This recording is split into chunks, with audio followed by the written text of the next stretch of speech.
আসছে কোরবানির ঈদকে ঘিরে সক্রিয় হয়ে উঠেছে জাল টাকা ব্যবসায়ীদের সিন্ডিকেট। রাজধানীর কদমতলী দনিয়া এলাকায় জাল নোট তৈরির কারখানার সন্ধান মিলেছে।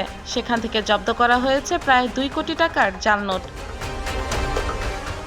অভিযান চালিয়ে চক্রের 4 সদস্যকে গ্রেফতার করেছে মহানগর গোয়েন্দা পুলিশ। আমি সেই সরঞ্জাম রেডিও করেছি, আমি বাজারজাত করার আগেই আমি অ্যারেস্ট হয়ে গেছি। ঈদকে ঘিরে এরই মধ্যে প্রায় 2 কোটি টাকার জাল নোট মাঠ পর্যায়ে ছড়িয়ে দেওয়ার প্রস্তুতি চলছিল এবং বাড়িতেই গড়ে তোলে জাল নোট তৈরির ঘরোয়া কারখানা। তারা মূলত মূল কারখানায় তৈরি করে হলো এটা এই ঈদের সময় যাতে করে মানুষকে বেশি দূরে যেতে না হয়, সেজন্য অল্প পরিসরে সেগুলিকে নিয়ে এখানে ব্যবসা করার জন্য তারা এই ছোট জায়গাতে এসে তাদের আরেকজন ইয়ারকে নিয়ে কিছু টাকা পাইকারি পর্যায়ে বিক্রিও করেছে চক্রের হোতা লিয়াকত হোসেন জাকির। 2020 সালে একই অপরাধে ডিবির হাতে আরেকবার গ্রেফতার হয়েছিলেন তিনি, যেখানে 1000, 500 ও 200 টাকা নোট তৈরি করা হতো।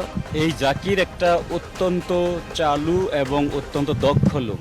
আমাদের কাছে প্রাথমিকভাবে স্বীকার করে কর্মচারীদেরকে যারা জাল টাকা বানায় এক জায়গা থেকে আরেক জায়গায় নিয়ে যায়, প্রতি মাসে 2.5 থেকে 3 লক্ষ টাকা বেতন দিয়ে থাকে। পেশাদার এই চক্রটি 2012 সাল থেকে এই কাজ করে আসছে। ঈদের ঠিক আগেই জাল টাকা বাজারে ছড়িয়ে দেওয়ার পরিকল্পনা ছিল তাদের। গ্রেফতারকৃত জাকির 1000 টাকার একটি 1 লাখ বান্ডিল সর্বোচ্চ 8000 টাকায় বিক্রি করতেন, ছাপাতেন ইন্ডিয়ান রুপিও।